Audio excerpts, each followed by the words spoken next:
Donald Trump est en train de paniquer, pas un peu stressé, pas fatigué, non. Il est en panique totale et ça se voit sur son visage, dans sa voix, dans ses phrases cassées, dans cette manière grotesque qu'il a de se raccrocher à une seule idée comme un naufragé s'accroche à une planche. Et ce qui vient de se passer dans son interview exclusive avec NBC, c'est exactement le moment que le camp MAGA redoute plus que tout. Le moment où le masque tombe. Le moment où le mensonge devient trop lourd à porter. Le moment où le pays voit en direct un homme qui prétend diriger l'Amérique, mais qui est manifestement en train de se désagréger. Trump essaye de nous vendre son délire habituel. Il dit qu'il adore passer des tests cognitifs. Il ne sait même pas comment ça s'appelle. Il parle de Cognitive Mind Test, comme si c'était un jeu télévisé. Puis il se vante. Je les ai réussis 3 fois. Aucun autre président n'a accepté. C'est humiliant. C'est une admission incriminante, parce que ce n'est pas la phrase d'un leader confiant. C'est la phrase d'un homme terrorisé par l'idée que tout le monde voit son déclin. Et ensuite, ça devient encore plus inquiétant. Il avoue qu'il prend de l'aspirine depuis 30 ans et qu'il refuse de changer, même quand les médecins lui disent de le faire. Il dit littéralement « Je ne veux pas changer. Je veux que mon sang soit bien fluide dans mon cœur. » Voilà, le président des États-Unis qui admet en direct qu'il suit son instinct au lieu de suivre la médecine. Magical thinking, version dangereuse. Puis le reporter lui pose la seule question qui compte. Si votre âge affecte votre travail, qui vous le dira? Et Trump répond « Je le saurai moi-même. » Non. C'est ça le cauchemar. Un homme en déclin, entouré d'une cabale de complices, persuadé qu'il est son propre médecin, son propre juge et son propre gardien de réalité. Disastrous, gross et terriblement réel. Donald Trump est en train de faire ce qu'il fait toujours quand il sent le sol s'ouvrir sous ses pieds. Il ment. Il ment en direct. Il ment avec arrogance. Et surtout, il ment avec cette panique dans la voix qu'on reconnaît immédiatement chez quelqu'un qui sait que la vérité est en train de le rattraper. Parce que, regardez le schéma. Depuis des années, Trump essaye de vendre au pays une fable. Il serait le génie stable, l'homme incroyablement en forme, le candidat plus lucide que n'importe qui. Et chaque fois que quelqu'un ose poser une question légitime sur sa santé mentale ou physique, il répond avec la même stratégie. L'attaque, l'insulte, la diversion, puis une auto-glorification ridicule. Et c'est exactement ce qu'on voit dans cette interview NBC. D'un côté, Trump est en train de nous dire « Je suis à 100%. » Il le répète comme un mantra. Il s'accroche à ce chiffre comme si ça pouvait conjurer le réel. Et de l'autre côté, il est en train de décrire des comportements qui crient l'inverse. Il prend des décisions médicales tout seul, il se vante de passer des tests cognitifs comme un enfant qui réclame une médaille, et il répond à des questions graves avec des phrases décousues et des justifications absurdes. Let me show you the clip. Trump dit qu'il passe des Cognitive Mind Tests. Déjà, rien que cette expression est un signal d'alarme. Ce ne sont pas des mind tests comme un jeu de logique. Ce sont des examens médicaux utilisés précisément pour détecter un déclin mental. Et quand il dit « j'en ai réussi 3 », ce qu'il est en train d'avouer, c'est qu'il est obsédé par le fait qu'on le considère comme diminué. Pourquoi quelqu'un qui va bien ressentirait-il ce besoin compulsif de le répéter? Ensuite, on a cette scène surréaliste sur l'aspirine. Le journaliste lui demande clairement « Vous continuez à prendre l'aspirine ?» Trump répond « Oui », puis il explique qu'il refuse de changer malgré les recommandations. Et là, on est en plein gaslighting. Il essaye de transformer un comportement potentiellement dangereux en une preuve de force.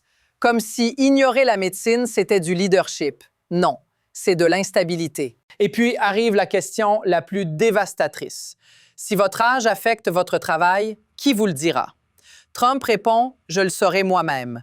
Ce n'est pas seulement une réponse arrogante, c'est une réponse terrifiante, parce que c'est exactement ce que disent les gens qui ne se rendent plus compte qu'ils déclinent. Et pendant que Trump s'effondre, ses alliés essayent de recadrer la situation comme si c'était du charisme, comme si c'était de l'humour, comme si traiter une journaliste de façon agressive comme Kaitlan Collins était un signe de lucidité.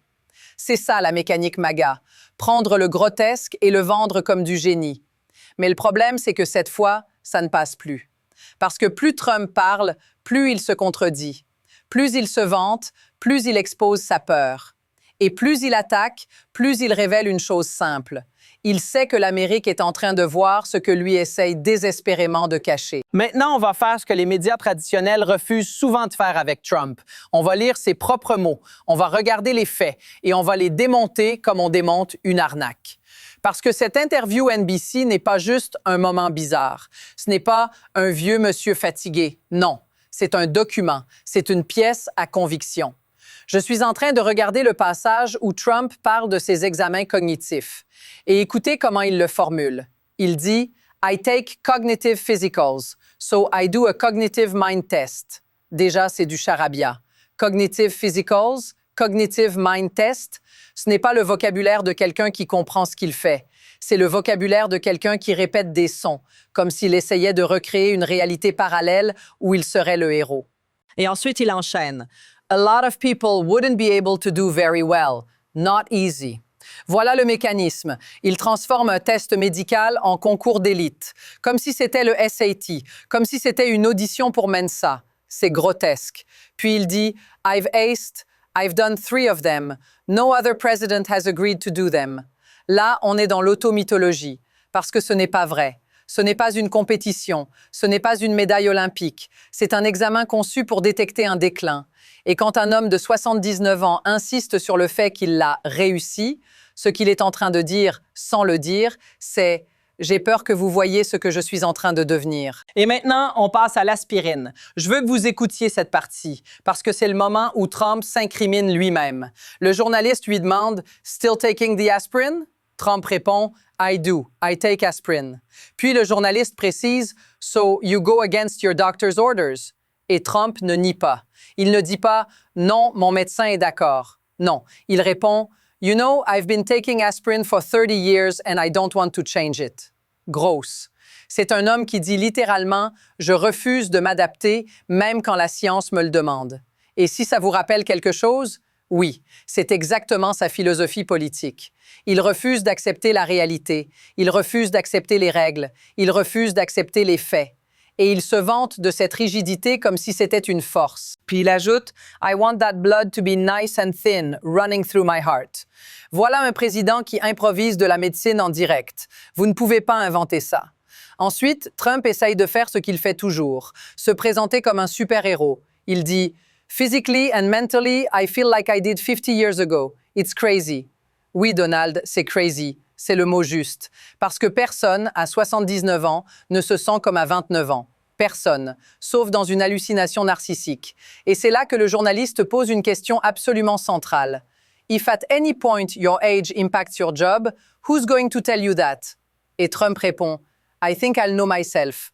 Non, c'est le genre de réponse qui devrait déclencher une alarme nationale. Parce que c'est exactement ce que disent les gens qui ne savent plus. C'est exactement ce que disent les gens qui sont déjà en train de glisser. Ils pensent qu'ils vont se rendre compte. Ils pensent qu'ils seront lucides au moment où ils ne le seront plus. Et maintenant, on arrive au moment le plus révélateur, celui qui montre à quel point Trump est en train de perdre le fil, le passage sur Bill Clinton. Je veux que vous compreniez la scène. Trump passe son temps à attaquer les Clinton. Pendant des années, il a construit une partie de sa carrière politique sur le fait de diaboliser Bill et Hillary Clinton. Et là, en plein contexte de discussion autour des dossiers Epstein, Trump dit soudainement, et je cite presque mot pour mot, que ça le « bother », que ça le dérange, que les républicains poursuivent Bill Clinton. Il dit « I like Bill Clinton ». I still like Bill Clinton. Il n'arrive même pas à finir le nom.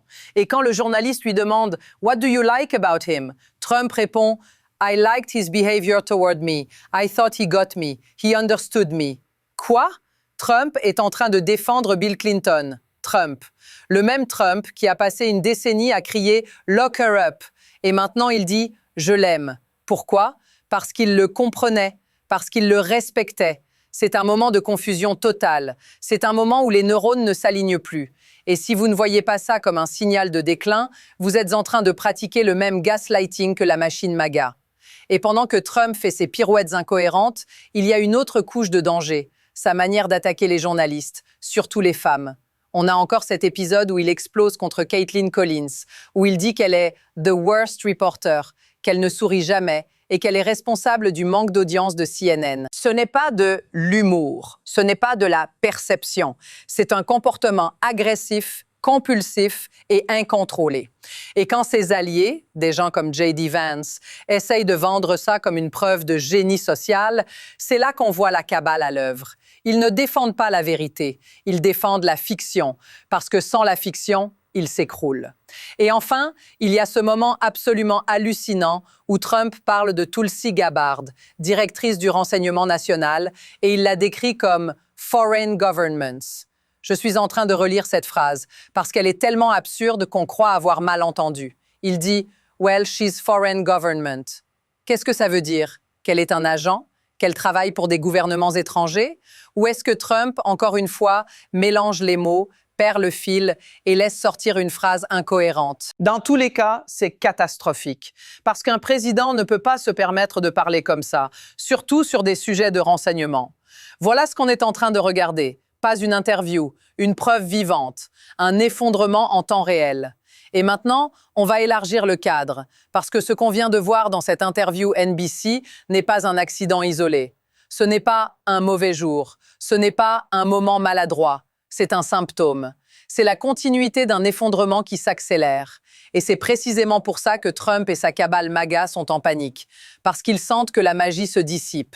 Ils sentent que le public commence à voir ce que les propagandistes essayent de maquiller depuis des mois. Regardez le comportement. Trump est en train de perdre sa capacité à tenir une ligne cohérente. Il passe d'un sujet à l'autre comme un homme qui cherche une sortie dans une pièce en feu. Il part sur des digressions absurdes. Il se vante de tests cognitifs comme un adolescent insécure. Il parle de son sang, de son cœur, de l'aspirine. Puis il saute sur Bill Clinton. Puis il attaque une journaliste. Puis il insinue que Tulsi Gabbard est foreign governments.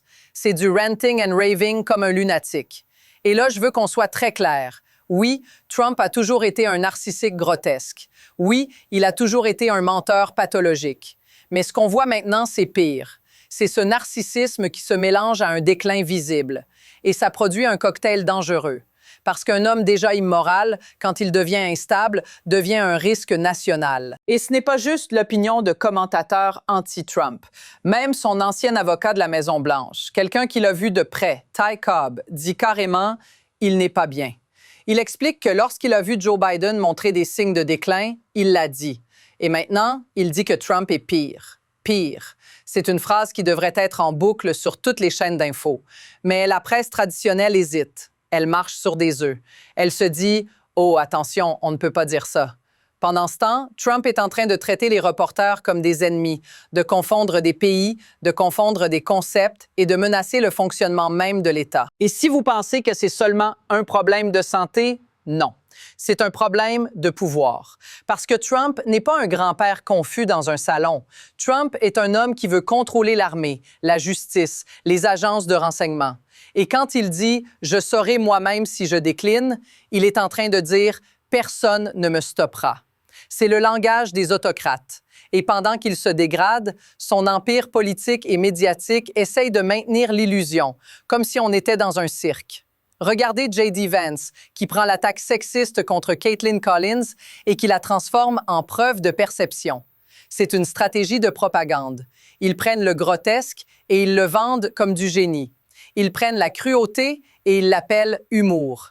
C'est sick. Et pendant qu'ils font ça, Trump accumule les humiliations. Il booste accidentellement un post appelant à l'impeachment pour la 3e fois. Il confond ses alliés et ses ennemis. Il ne sait plus s'il est en train de promouvoir sa propagande ou de partager une critique contre lui-même. Vous voyez la symbolique? Le mec est tellement perdu qu'il propage lui-même des appels à sa destitution. Et ses partisans, au lieu de dire « stop », applaudissent.